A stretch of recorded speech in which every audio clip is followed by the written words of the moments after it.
IQ নতুন খেলার মার্কেটে চলে আসছে আইকিউ Z9X।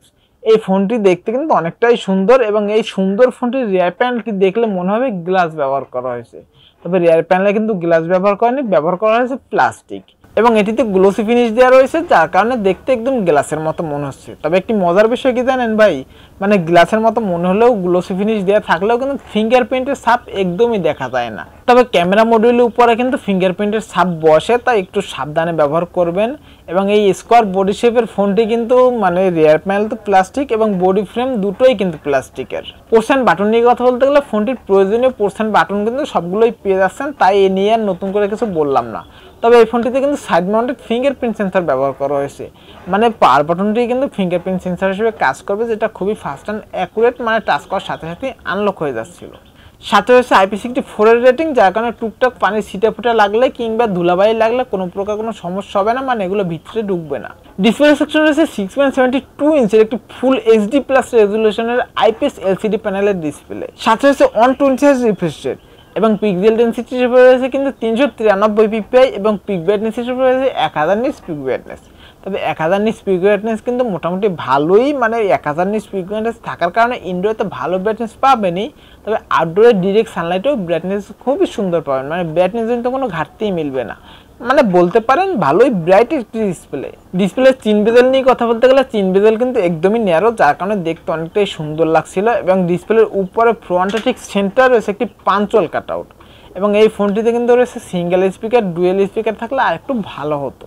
প্রসেসর হিসেবে রয়েছে কোয়ালকম স্ন্যাপড্রাগন 6 Gen 1 এর প্রসেসর, এটি একটি অক্টাকোর প্রসেসর এবং এটি কিন্তু 4 ন্যানোমিটার আর্কিটেকচারে বিল্ড করা।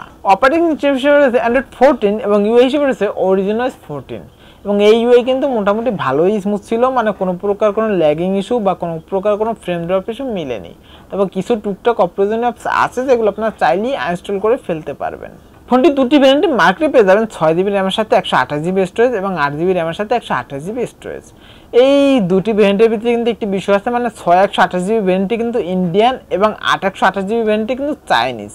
গেমিং মোটামুটি ভালোই প্লে করতে পারবেন, মানে মিডিয়াম গ্রাফিক্স সেটিংসে মোটামুটি স্মুথলি প্লে করতে পারবেন। তবে লং টাইম প্লে করলে হালকা একটু হিটিংয়ের দেখা মিলতে পারে, তবে এটা খুব একটু বেশি হিটিং না, হালকা একটু হিটিং হবে, তবে একটু পরে আবার ঠান্ডা হয়ে যাবে। ফোনটি দিয়ে ফ্রি ফায়ার একদম স্মুথলি প্লে করা গেছে, তবে পাবজি লং টাইম ইউজ করলে ল্যাগিং দেখা মিলে, মানে অনেকগুলো এনিমি যখন একসাথে আসে মানে এক জায়গায় হয় তখন কিন্তু ল্যাগিংটা একটু বেশিই করে। এবং অ্যাশমা 9 ভালোই প্লে করা যায়, কালার ডিটেলস ঠিকঠাকই আছে, তবে অ্যাশমা 9 এর শুরুর দিকে একটু ল্যাগিং এর দেখা মিলে, তবে একটু শুরু করার পরে কিছুক্ষণ পরে ল্যাগিংটা করে না।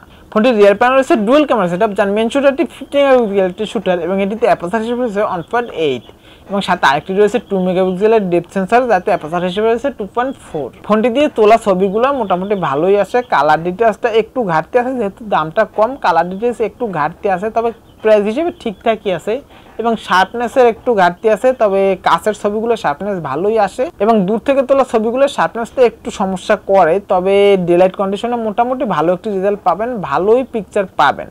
এবং রাতে যদি ফটো তুলতে যান তাহলে একটু অন্ধকার অন্ধকার লাগতে পারে, তবে নাইট মোড অন করে নিলে তাহলে একটু ভালো রেজাল্ট পাবেন। ব্যাটারি সেকশন রয়েছে 6000 mAh এর একটি বড় ব্যাটারি এবং এটিকে চার্জ করার জন্য রয়েছে 44 ওয়াটের একটি ফাস্ট চার্জার এবং এই ব্যাটারিটিকে ফুল চার্জ করে আপনি যদি নর্মাল ইউজ করেন সেক্ষেত্রে 2 দিনের কাছাকাছি ব্যাকআপ অনায়াসে পেয়ে যাবেন।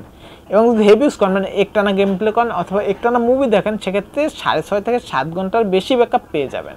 ফোনটির ভালো দিক এবং খারাপ দিক নিয়ে কথা বলতে গেলে সবার প্রথমে যদি ভালো দিক নিয়ে কথা বলি তাহলে সবার প্রথমেই আসে ভাই 6000 mAh একটি বড় ব্যাটারি এবং এই ফোনটির ইউআইটিও কিন্তু অনেকটাই সুন্দর এবং গেমিংয়ে মোটামুটি ভালোই প্লে করতে পারবেন, স্মুথলি প্লে করতে পারবেন। এবং খারাপ দিক নিয়ে কথা বলতে গেলে সবার প্রথমে আসে ভাই IPS LCD panel. IPS LCD panel একদম খারাপ তা না, IPS LCDর ভিতরেও কিন্তু একদম ভালো প্যানেলটি ব্যবহার করেছে, মানে খারাপটা ব্যবহার করেনি, তবে অ্যামোলেড প্যানেল হলে আরও ভালো হতো।